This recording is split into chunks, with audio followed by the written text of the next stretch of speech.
C'est le quatrième volet de la série sur l'adoration et la louange. C'est une série de 5. Donc, jusqu'à date, on a navigué vraiment dans une définition de la louange. On a, on a vu que la louange, c'est connecté avec Matthieu 23, 37, qui nous dit, bon, Jésus lui répondit, tu aimeras le Seigneur ton Dieu de tout ton cœur, de toute ton âme et de toute ta pensée. Quand on aime le Seigneur ou quelque chose d'autre de tout son cœur, de toute son âme et de toute sa pensée, on est simplement en train de l'adorer. Et habituellement, quand on adore quelqu'un, ou malheureusement quelque chose, eh bien, on se met à vanter ses louanges. On dit, ah, que c'est bon, que c'est... Et quand on adore Dieu, on se met à le louer. C'est l'expression de l'adoration. Une louange, ben, on est émerveillé par lui. Quand on va dans la Bible, et c'est là qu'on va se pencher aujourd'hui, on se met à chanter les louanges de notre Dieu. Puis, on devient des provocateurs de louanges, c'est-à-dire qu'on se met à être des bonnes personnes. Parce qu'on veut que les gens, on veut être des provocateurs de louanges. Cette louange-là vient de l'esprit qui est en nous, qui nous habite. On l'a vu aussi dans la série. C'est cet esprit-là qui veut exprimer sa louange envers le Père. Et on pourrait dire connaissance plus expérience égale adoration, littéralement. Cette connaissance-là qui est connectée avec la parole de Dieu. Et quand on ouvre la parole, il y a un émerveillement qui se produit. Dieu se révèle, Dieu nous parle, c'est intime, ça ne devient plus juste un livre ou 66 livres, ça devient une lettre d'amour que Dieu m'adresse. Et là, il y a des émotions qui s'installent. Et ces émotions-là veulent s'exprimer d'une façon qu'on va voir cette semaine. Aujourd'hui, on va explorer un pourquoi.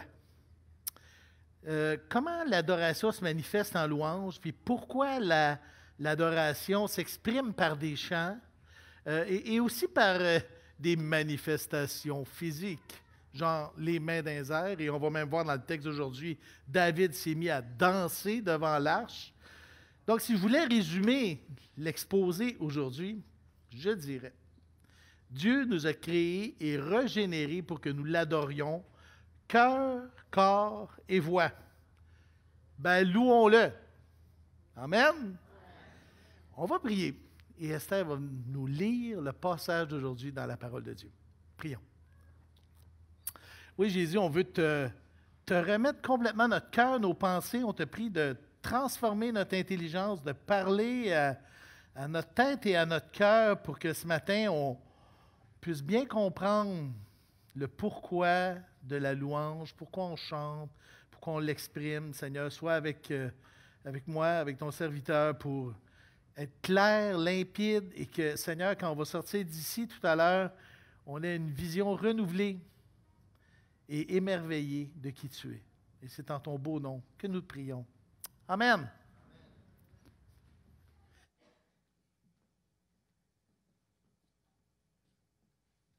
Bonjour.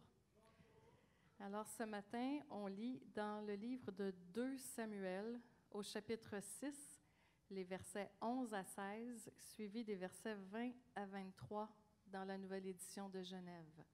Alors 2 Samuel 6, 11. L'arche de l'Éternel resta 3 mois dans la maison d'Obed-Édom de Gath. Et l'Éternel bénit Obed-Édom et toute sa maison. On vint dire au roi David, « L'Éternel a béni la maison d'Obed-Édom et tout ce qui est à lui à cause de l'arche de Dieu. » Et David se mit en route, et il fit monter l'arche de Dieu depuis la maison d'Obed-Édom jusqu'à la cité de David, au milieu des réjouissances. Quand ceux qui portaient l'arche de l'Éternel eurent fait 6 pas, on sacrifia un bœuf et un veau gras. David dansait de toute sa force devant l'Éternel, et il était ceint d'un éphod de lin. David et toute la maison d'Israël firent monter l'arche de l'Éternel avec des cris de joie et au son des trompettes. Comme l'arche de l'Éternel entrait dans la cité de David, Michal, fille de Saül, regardait par la fenêtre et, voyant le roi David sauter et danser devant l'Éternel, elle le méprisa dans son cœur. verset 20. David s'en retourna pour bénir sa maison, et Michal, fille de Saül, sortit à sa rencontre. Elle dit, « Quel honneur aujourd'hui pour le roi d'Israël de s'être découvert aux yeux des servantes de ses serviteurs, comme se découvrirait un homme de rien. » David répondit à Michal, « C'est devant l'Éternel, qui m'a choisi de préférence à ton père et à toute sa maison pour m'établir chef sur le peuple de l'Éternel, sur Israël. C'est devant l'Éternel que j'ai dansé. Je veux paraître encore plus vil que cela et m'abaisser à mes propres yeux. Néanmoins, je serai en honneur auprès des servantes dont tu parles. » Or, Michal, fille de Saül, n'eut point d'enfant jusqu'au jour de sa mort. Bien, merci. Esther, c'est la parole de Dieu, hein? C'est la parole de Dieu qui s'ouvre à nous. On va parler du chant aujourd'hui. J'appelle ça un texte tremplin ou un texte trampoline, dans le sens que à travers ce texte-là, on voit des principes qui vont nous emmener à approfondir le pourquoi des choses. Et si vous voulez vraiment aller à fond dans ce qu'on va jaser aujourd'hui, j'ai 2 livres intéressants que j'ai oubliés à la maison. Ben, le livre Chantons de Keith et Kristen Getty, qu'on a ici à la bouquinerie. Donc, c'est un livre excellent pour comprendre ce qui se passe quand on chante et pourquoi on chante. Il y a un autre livre d'Alfred Kuhn, il y en a qui disent Kuhn, et c'est La musique dans l'Église et dans la vie chrétienne. Et c'est 2 livres vraiment là où on va en profondeur par rapport au phénomène musical. Et aujourd'hui, on va plutôt se pencher sur le pourquoi on chante. Pourquoi Dieu nous demande de nous exprimer comme ça, de cette façon-là. C'est assez unique même au christianisme. Je relisais encore ce matin quelque chose là-dessus dans les commentaires où, à travers les religions, on est pas mal ceux qui mettent beaucoup de place le dimanche matin, et presque la moitié du service est dédié à la louange, au chant. Ça a une grande place. Mais pourquoi? Pourquoi? Ben, ce matin, on arrive dans notre texte où on voit vraiment un élément fort. David est roi d'Israël. Il a conquéri Jérusalem. Il va en faire la ville, la cité de David. Et là, c'est le temps d'amener l'arche vers Jérusalem. Et c'est le party, là. Ce texte-là est aussi dans les Chroniques. C'est le fun aussi de pouvoir aller quand il y a des histoires parallèles comme ça. Fait que je vous invite éventuellement cet après-midi, là, juste avant votre petite sieste, d'aller dans 1 Chronique 13 où vous allez voir plein de détails intéressants par rapport à cette histoire-là qui se passe avec David. Puis, c'est vraiment le party, c'est vraiment la fête, c'est la manifestation extérieure de quelque chose qui est fort à l'intérieur. Et on le voit avec David au chapitre 6, verset 14 du texte d'aujourd'hui. David dansait de toute sa force devant l'Éternel, et il était ceint d'un éphod de lin, comme les sacrificateurs. David et toute la maison d'Israël firent monter l'arche de l'Éternel avec des cris de joie et au son des trompettes. Dans le texte de Chronique, on voit que c'était vraiment plein d'instruments, plein de joie, plein de cris de joie, plein de chants. Il y avait des gens dédiés pour chanter, et c'est à partir de ce moment-là que, quand même pas rien, là, David a nommé, on pourrait dire, 4000 personnes. Imaginez, 4000 personnes pour s'occuper de la louange, de la musique dans le temple, pour louer l'Éternel continuellement. C'était sans arrêt. Imaginez, 4000, c'est une petite ville, là. Ça, c'était ceux qui étaient destinés à la louange. Pourquoi? Bien, vous allez dire, ouais, ben là, c'est assez simple. On a été créés pour ça. Dieu nous a créés pour chanter. Littéralement, ça fait partie de ce qui fait de nous qu'on a été créés à l'image de Dieu. Bon, David, dans les psaumes, le psaume 8, les versets 5 et 6, dit « Qu'est-ce que l'homme pour que tu te souviennes de lui, et le Fils de l'homme pour que tu prennes garde à lui? Quand on se regarde, on se trouve un peu décourageant des fois par rapport à notre vision de Dieu. Et c'est un peu ce que David arrive dans un constat de dire, wow, OK, quand on se regarde où on est rendu après la chute, on dit, ben voyons donc, qu'est-ce que l'homme? On est tellement rien. Et tu l'as fait de peu inférieur à Dieu. Et tu l'as couronné de gloire et de magnificence. Parce qu'en Genèse 1,27, on voit bien Dieu créa les hommes pour qu'ils soient à son image. Ou il les créa pour qu'ils soient l'image de Dieu. Il les créa hommes et femmes. Et quand on voit le récit de la création, à la fin de chaque jour, Dieu fait, Dieu crée et Dieu dit, cela est bon. C'est bon, c'est beau. Quand on se promène dans la nature, hein? Moi j'aime beaucoup prendre des marches dans la nature. On est toujours ébloui. Ça vous arrive de regarder un coucher de soleil et de dire, oh wow, wow, quel grand artiste que notre Dieu.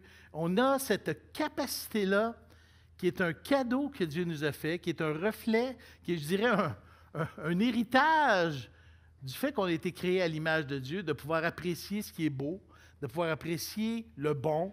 Et c'est ce qui fait qu'on est ému. Ça génère en nous des émotions, ça génère en nous des sentiments forts devant la beauté.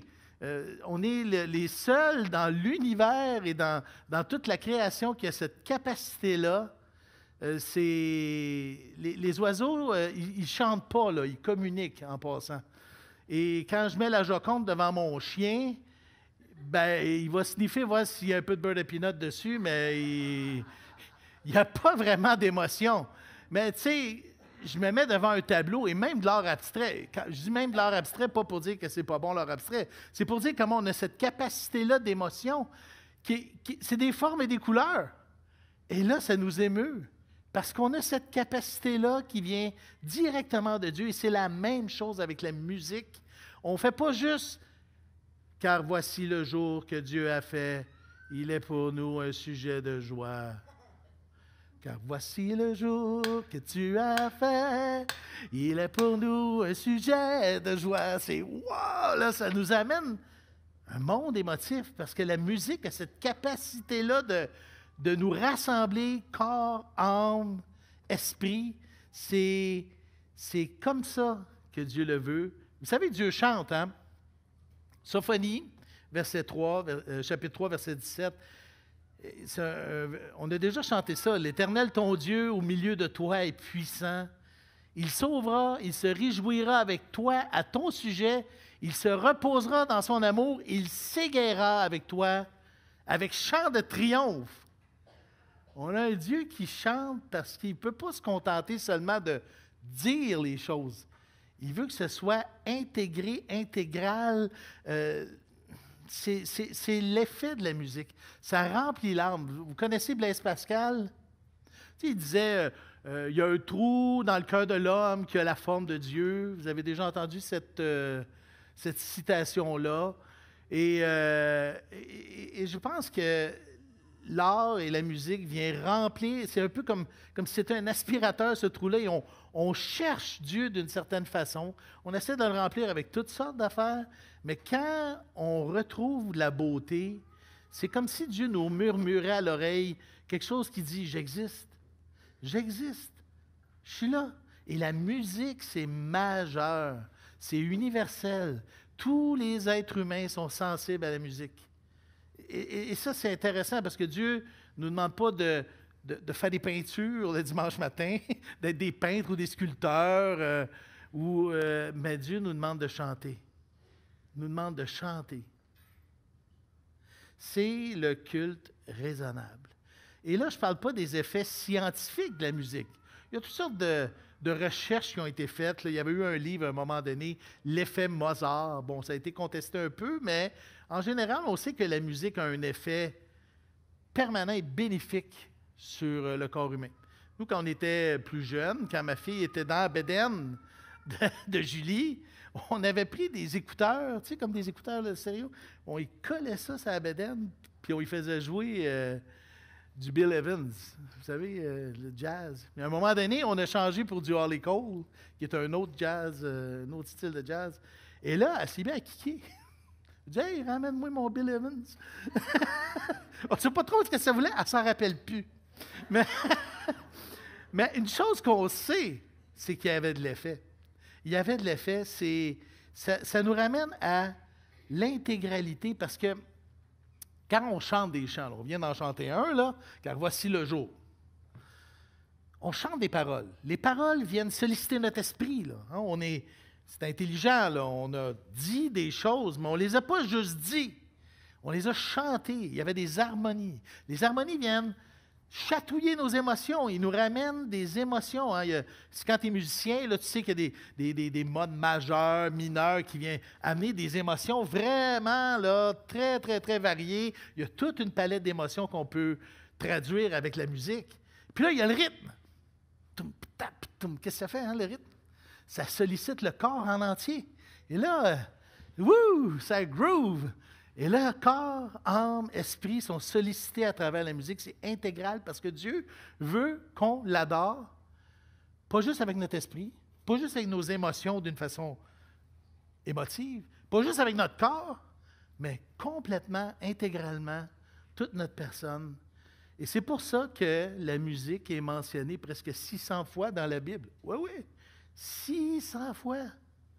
400 de ces mentions-là, c'est des références au chant. C'est pas rien, là. Et là-dessus, il y en a une bonne cinquantaine que c'est des impératifs. Un impératif, c'est comme, c'est pas un ordre formel, mais c'est comme, par exemple, dans le psaume 47,7, vous allez voir, c'est une phrase et vous me direz c'est quoi le mot-clé, OK? On fait un petit test. Psaume 47,7, on le voit dessus? Chantez à Dieu, chantez, chantez à notre roi, chantez. Verbe à l'impératif. En 1, 2, 3, 4, 5, 6, 7, 8, 9 mots, ben 1, 2, 3, 4 fois le mot chanter. Bon, c'est quoi le mot-clé?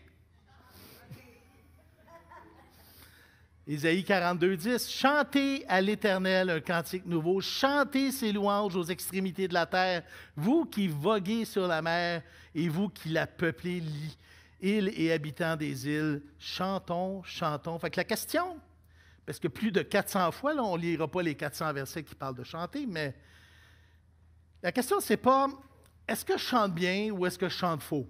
Parce que des fois, c'est un peu ce qui nous empêche. On se dit, voilà, tu sais, mon voisin, qu'est-ce qu'il va dire de moi, tu sais? C'est pas est-ce que je chante bien ou est-ce que je chante faux, mais est-ce que je chante? Point. Je chante, point.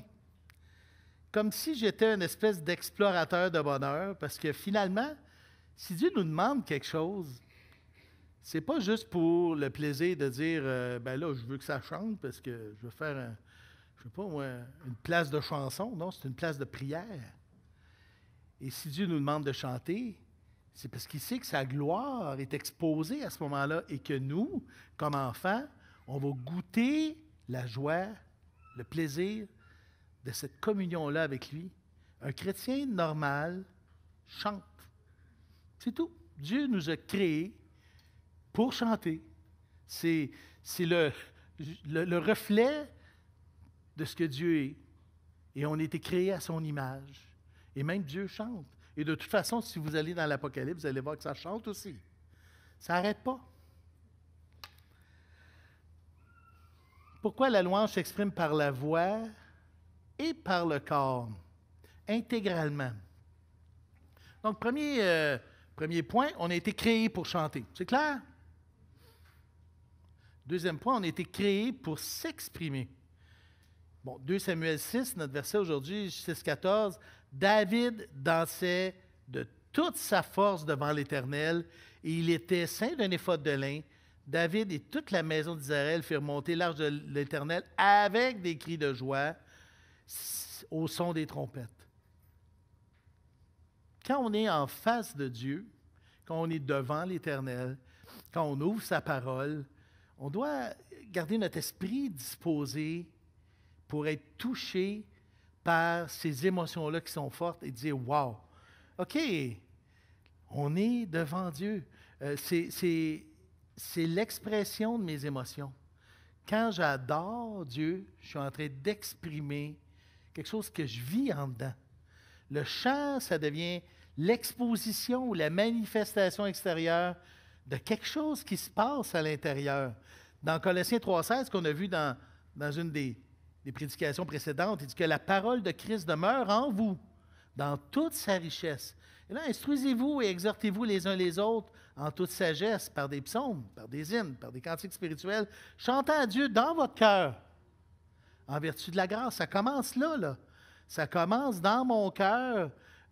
Et là, ça devient global, c'est-à-dire ça devient moi dans toute mon intégrité d'une façon naturelle. Jamais Dieu nous demande d'avoir une réponse uniquement cérébrale.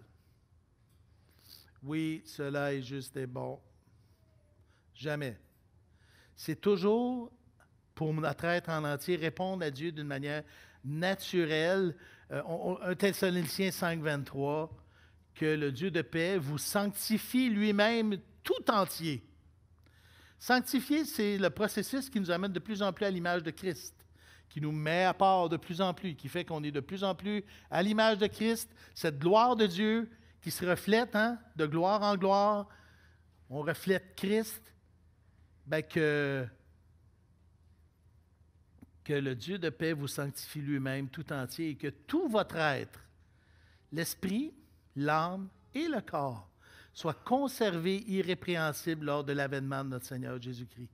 C'est l'expression de mes émotions, l'expression de mon adoration. Adorer, c'est vraiment adorer, dans le sens que chanter, on l'a vu, c'est oui, un exercice d'enseignement, c'est un exercice d'exhortation, mais c'est principalement un émerveillement de sa parole. Sinon, ça n'a pas de... Avez-vous déjà eu un prof blasé? Oh, OK, il y en a qui ont des noms. Tu sais, un prof désabusé, là, il est plus capable. Il fait juste te garrocher sa matière.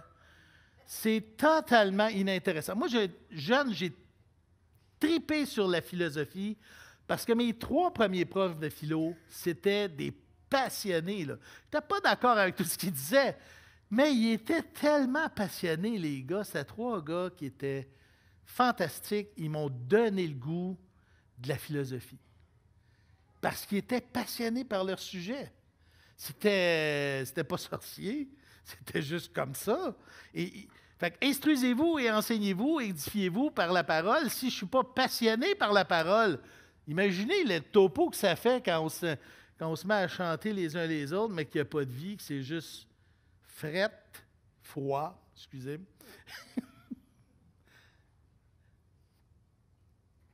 Le chant, c'est une réponse d'un cœur qui brûle pour Dieu. C'est la réponse de notre être entier.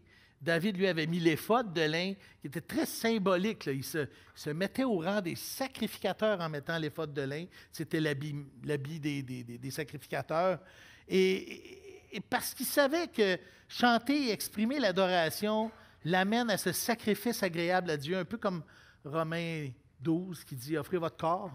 Offrez votre corps. » Oui, pas votre pensée, pas vos émotions, mais offrez votre corps intégralement, complètement, totalement à Dieu comme un sacrifice agréable, qui sera de votre part un culte raisonnable. Puis Hébreu nous dit, par lui offrons sans cesse à Dieu un sacrifice de louange, c'est-à-dire le fruit de lèvres qui confesse son nom. On est des sacrificateurs maintenant à la gloire de Dieu. Et ça devrait être la manifestation d'un émerveillement et d'une explosion de feu à l'intérieur. C'est l'expression de mon corps. On a été créé pour s'exprimer. L'adoration, c'est l'expression, littéralement, de mon corps. On le voit, 2 Samuel 6,14. Et là, David, lui, dansait de toute sa force devant l'Éternel. Dieu nous a créés comme un tout. Hey, c'est tellement un tout, là, que vous savez, regardez votre corps, touchez votre corps. Bien, ce corps-là, quand on va ressusciter, ça ne sera pas une substitution, mais une glorification. Dieu, il n'y a pas un deuxième corps qui nous attend quelque part en disant que celui-là est tellement perte totale qu'il faut comme... Non, c'est pas ça, là. On va garder le même corps, mais glorifié. Évidemment, il y a un élément très mystérieux, là. Paul en parle énormément dans la Bible, mais c'est juste vous dire que ce corps que vous avez, vous allez le garder, là. On va vous reconnaître. On va dire, « Ah, Yannick, je te reconnais. » Ça va être comme ça.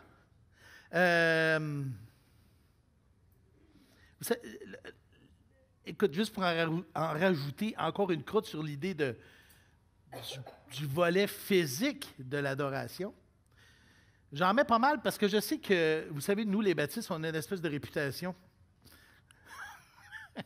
La réputation d'être très peu expressif. Et je regardais même des mimes, je m'amuse des fois. Et à chaque fois qu'ils parlent des baptistes, c'est toujours comme si on était, je dirais, froid. C'est quand même bizarre. Mais bon, le mot « adorer » lui-même a un mouvement. C'est de la kinésiologie. Vous savez, la kinésiologie, c'est la science du mouvement. Mais le mot lui-même, en hébreu ou en grec, a toujours une connotation de mouvement. S'abaisser, se prosterner, ça bouge. Le mot bouge. C'est fou pareil, hein? Même le mot « adorer » a un mouvement. Je vous amène dans Néhémie. Néhémie, chapitre 8, verset 5. On rouvre la parole.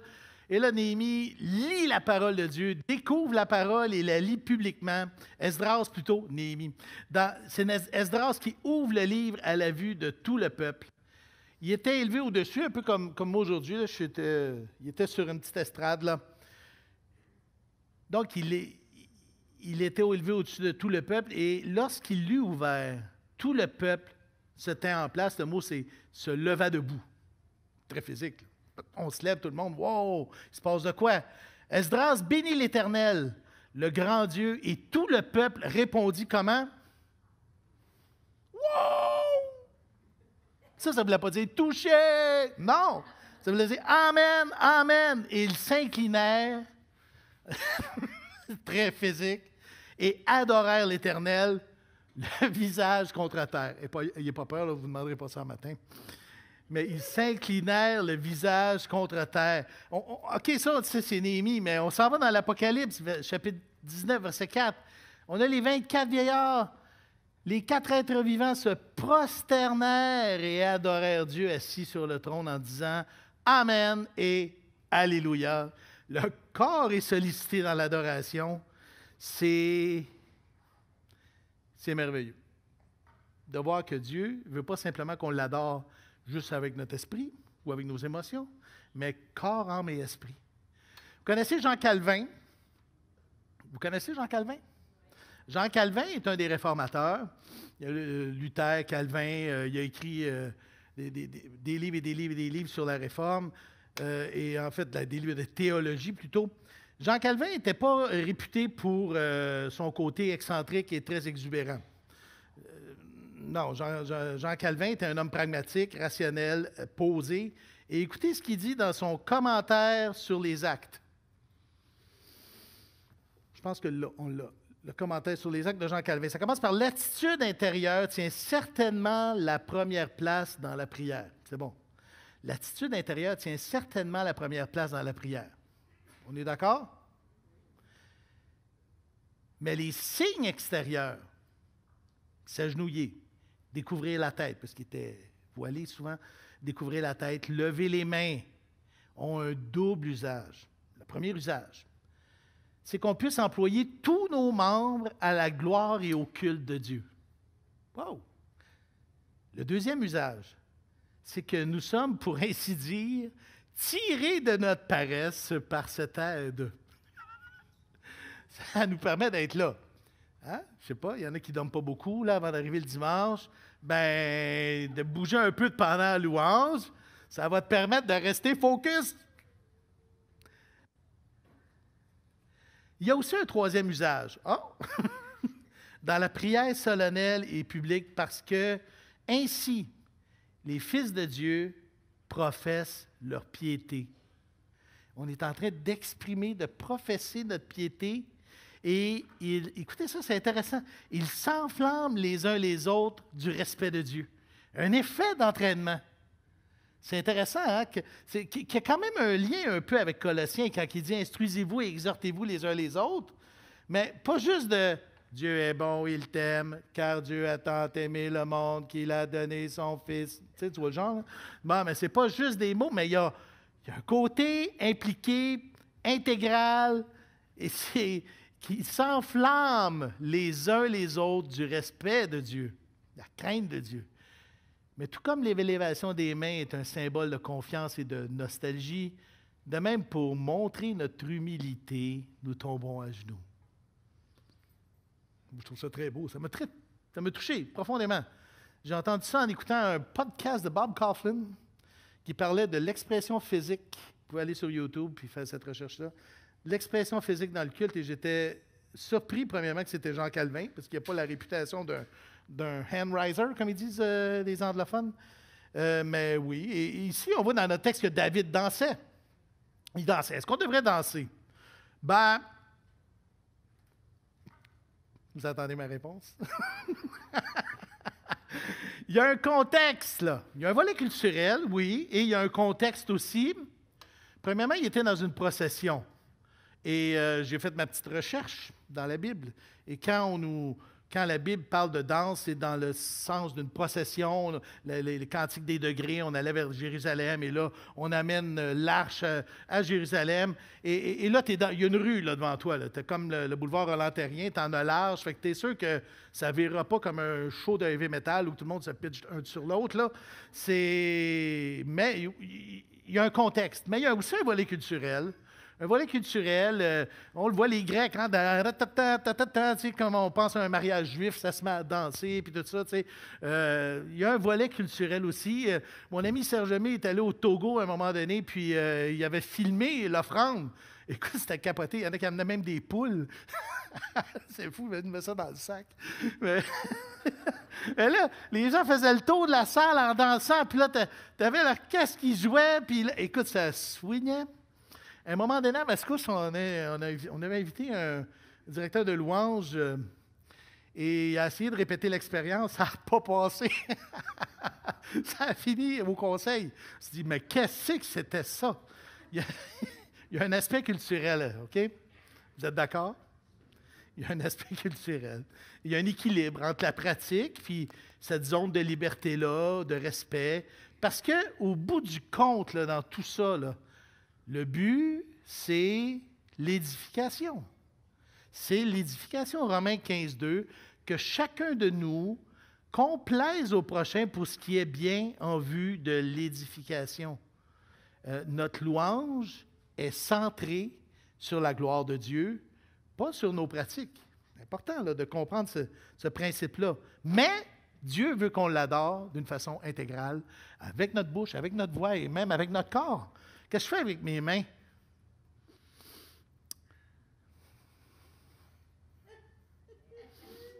Le flapper? Le transporteur de TV? TV géante?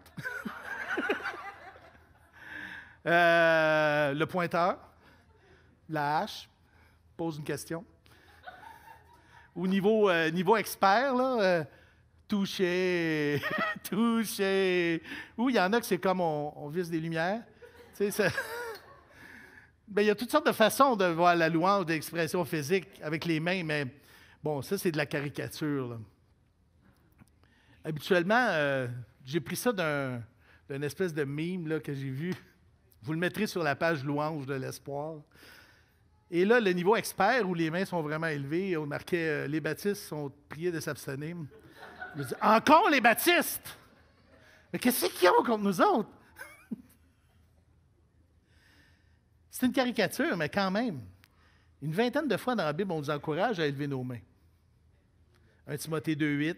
Je veux donc que tous les hommes prient en tout lieu en élevant des mains pures, sans colère ni mauvaise pensée. Lamentation 3,41, comme exemple. Élevons nos cœurs et nos mains vers Dieu qui est au ciel. J'ai des témoignages de Chris Tomlin qui a été élevé dans un milieu très, très strict en Australie, qui disait qu'il méprisait ceux qui levaient leurs mains même. C'était dans l'assemblée, puis il y en avait un qui avait le malheur de lever ses mains pendant la louange. C'était comme, qu'est-ce que tu fais là, toi? Et à un moment donné, pendant un chant, il était dans son auto, et puis c'était plus fort que lui, là. Piper, la même chose. Je l'ai mis sur la page louange, où il parle de son expérience, entre guillemets. C'était pendant une veillée de prière. Tu vas dire, bon, il était fatigué, là, je comprends. Pendant une veillée de prière et pendant un moment fort de louange où on chantait le Seigneur et les mains étaient rendues comme ça. Oh, merci Jésus, puis là, il chantait. ça ne fait pas de toi un meilleur adorateur parce que tu as les mains dans les airs. On pourrait dire, où est-ce qu'on pourrait tracer la ligne? Tu sais, dans le sens que, bon, là, on voit, là, on va se mettre tout à danser puis à faire du slam. Tu sais, bang, bang, bang. Il y a une ligne, premièrement, intérieure à tracer. Une première ligne. C'est-à-dire que, une bonne question, performance ou expression? Parce que j'ai connu des gens qui se mettent à lever les mains avant même que la musique commence, tu sais. Ou bien qui le font juste parce que ils veulent que les autres pensent qu'ils sont rendus à un certain niveau. Ça s'appelle l'hypocrisie.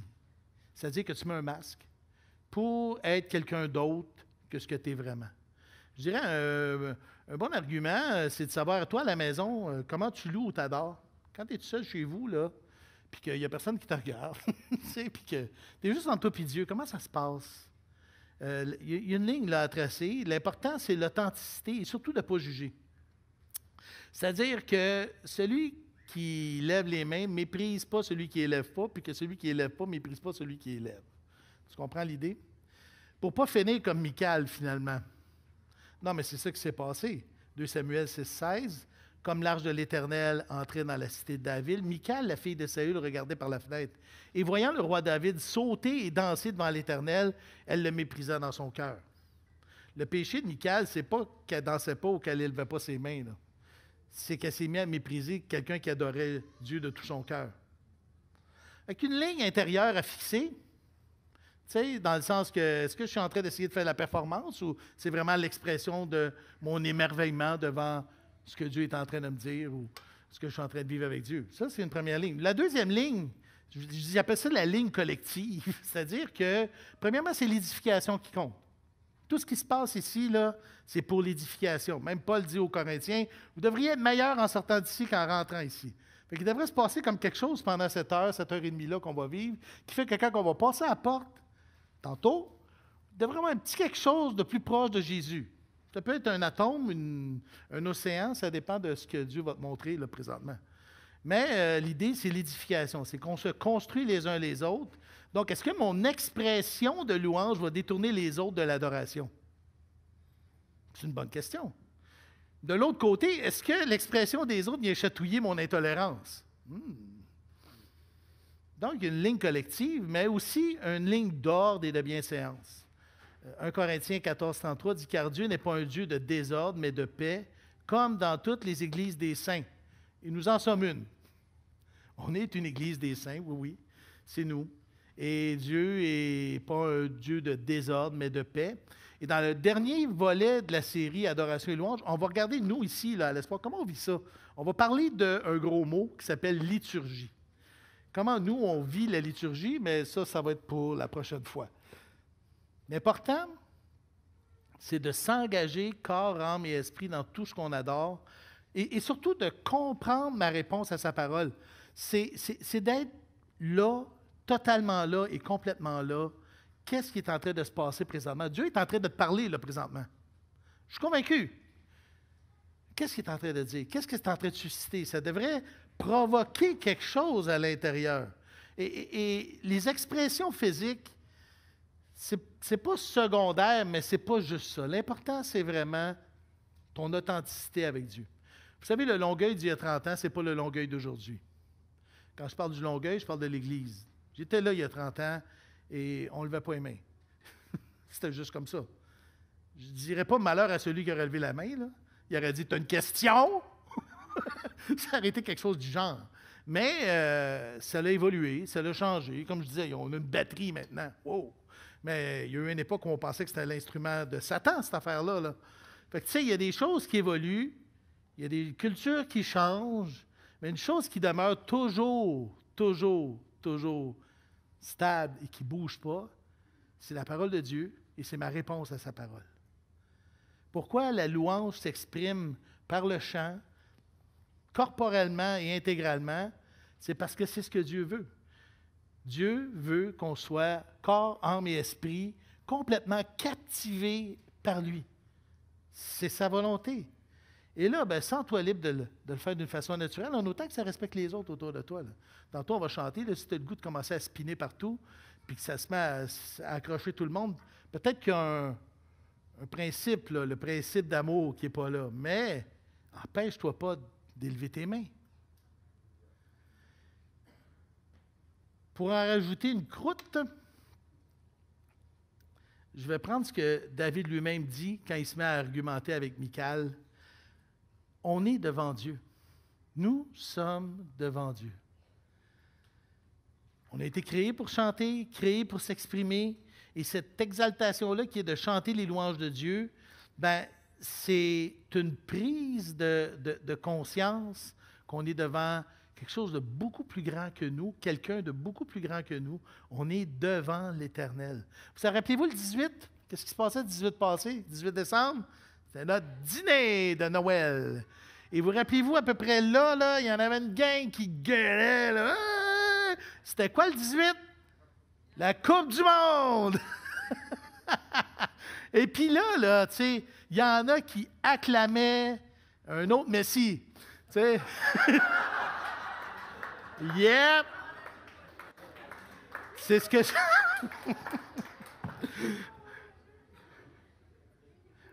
Je pense que je n'ai pas besoin d'en rajouter. Mais je trouvais ça super le fun, super cute. Il y a même quelqu'un qui a dit à Yannick, t'es chanceux que je n'ai pas hurlé pendant ton sermon. Merci. Mais où je veux en venir, c'est que c'est intéressant de voir des fois comment on arrive avec le sport à s'exprimer physiquement, puis être vraiment dedans. Puis là, quand on passe la porte ici, il y a comme un... Hey! Dieu veut qu'on ait autant d'expression. Puis c'est sûr que si toi, dans ta vie, tu es peut-être un introverti ou quelqu'un qui est plus réservé, puis que on te paye un billet au Centre Bell, puis que là, tout d'un coup, le Canadien gagne. Bon. T'es le chanceux à qui c'est arrivé. Puis que là, non seulement il gagne, mais c'est comme 8-0, là, tu sais. Puis que là, à chaque but, ben toi, t'es là, ben bravo Canadien, t'as gagné. T'sais. Bon, ben, t'es comme ça. Mais si au Centre Bell, à chaque but, puis la passe, puis, hey, gars! On est devant l'Éternel. On est devant l'Éternel. C'est l'argument que David donne. 2 Samuel 6,20 dit « David s'en retourna pour bénir sa maison, et Michal, fille de Saül, sortit à sa rencontre. » Elle dit « Quel honneur aujourd'hui, en passant, c'est du sarcasme, quel honneur aujourd'hui pour le roi d'Israël de s'être découvert aux yeux des servantes et de ses serviteurs comme se découvrirait un homme de rien. » Et David répond à Michal, non pas à Michal, mais à Michal, c'est devant l'Éternel qui m'a choisi, de préférence à ton père et à toute sa maison, bang dans tes dents. C'est devant l'Éternel qui m'a choisi, de préférence à ton père et à toute sa maison, pour m'établir chef sur le peuple de l'Éternel, sur Israël. Ben, c'est devant l'Éternel que j'ai dansé. Lui, je veux paraître encore plus vil que cela et m'abaisser à mes propres yeux.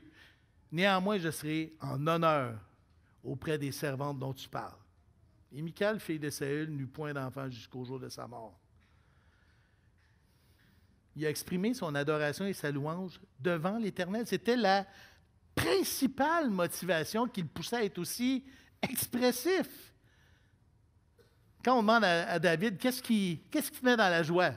Bien, c'est Psaume 122, verset 1. « Je suis dans la joie quand on me dit, allons à la maison de l'Éternel. » Un matin, dans le char, étais-tu dans la joie? On s'en va à la maison de l'Éternel. On va être ensemble devant l'Éternel. Parce que tu peux être devant l'Éternel à la maison. Là, on est devant l'Éternel constamment. Mais là, on est ensemble devant l'Éternel. Quand on est conscient d'être devant l'Éternel, il y a plusieurs barrières d'ego qui sont abaissées. L'excitation monte, la louange s'exprime. C'est comme, bon, il y a comme un terme qui s'appelle la pleine conscience. Là. C'est souvent galvaudé, je suis pas mal pris à toutes les sauces, là, dans le sens que je respire et là, je suis conscient de chaque molécule d'air qui rentre dans mes poumons, puis blablabla. Mais là, je dirais, fais un exercice de pleine conscience de la présence de Dieu. Présentement, là, nous sommes devant l'Éternel. Devant l'Éternel qui nous a choisis. Comment pas être rempli d'émotions, comme David l'a dit. devant l'Éternel qui m'a choisi. Comment garder ça? Ah, OK. Si c'est drabe et beige à l'intérieur de toi quand tu penses que l'Éternel t'a choisi, il faut qu'on se parle. Appelle-moi cette semaine, on va jaser. C'est clair. On est une race élue, un sacerdoce royal, une nation sainte, un peuple acquis afin d'annoncer les vertus de celui qui nous a appelés des ténèbres à son admirable lumière. Il nous a donné une identité. On est devant l'Éternel qui nous a donné une identité. Maintenant, on est quelque chose. Avant, on n'était rien. On était dans les ténèbres, on était perdus. Et maintenant, ce Dieu est venu nous chercher, il nous a élevés d'où on était. Comme David l'a dit, je veux m'abaisser encore plus parce que maintenant, je suis devant l'Éternel. Et je dirais encore plus grand que ça encore. On est devant l'Éternel présentement. Et je vous ramène dans Éphésiens 2,6. On me disait, ben oui, mais tu l'as dit la dernière fois, ce verset-là. Il est tellement important. C'est tellement un verset important et puissant. Il nous a ressuscités ensemble. Il nous a fait asseoir ensemble dans les lieux célestes en Jésus-Christ. Ça, c'est notre position actuelle, parce que ça a été fait. Il nous a passé. Il nous a ressuscités ensemble. C'est un fait. Aujourd'hui, on est ensemble devant l'Éternel.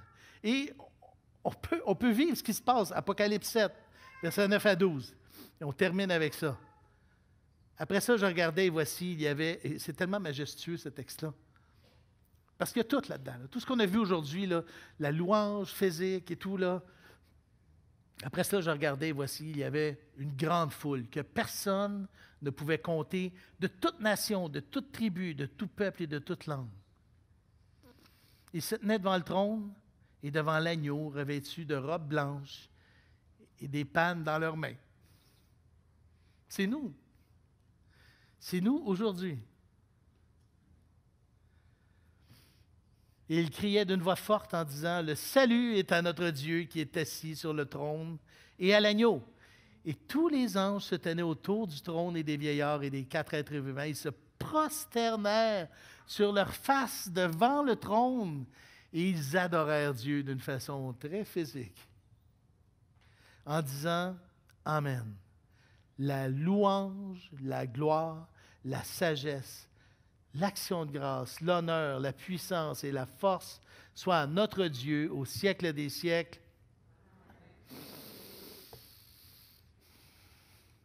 Je t'encourage à chanter un matin. Et si le cœur t'a dit, élève tes mains. Fais pas semblant, là. Il faut que ça vienne de l'intérieur. J'appellerais ça même une pulsion. Une pulsion qui vient de mon émerveillement devant ce que Dieu est en train de faire. Il y a Keith et Christine Getty dans le livre Chantons qui disent une belle citation. Ta voix ne rencontre peut-être pas les critères professionnels, mais elle rencontre certainement les critères confessionnels. Fait qu'arrête de te casser la tête, là, la peur que ton voisin te juge. Non, non, on chante. David dansait de tout son cœur, de toute sa force, chante de toute ta force, de tout ton cœur. Devant l'Éternel, devant l'Éternel. Donc, chante, chante, chante. Prions. Seigneur, ce matin, on veut, Seigneur, se placer devant toi et te dire, touche notre cœur, touche-nous, Jésus. Viens nous émerveiller par ta parole. On va partager le repas, ce repas que tu nous as partagé. On va être devant toi et on l'est constamment. Que Jésus, tu nous parles profondément, émerveille-nous, émeus-nous. Que Seigneur, notre louange par la suite soit un sacrifice de bonne odeur qu'on dirige vers toi parce qu'on est devant toi, Jésus. Merci. Et c'est en ton beau nom que nous te prions. Amen.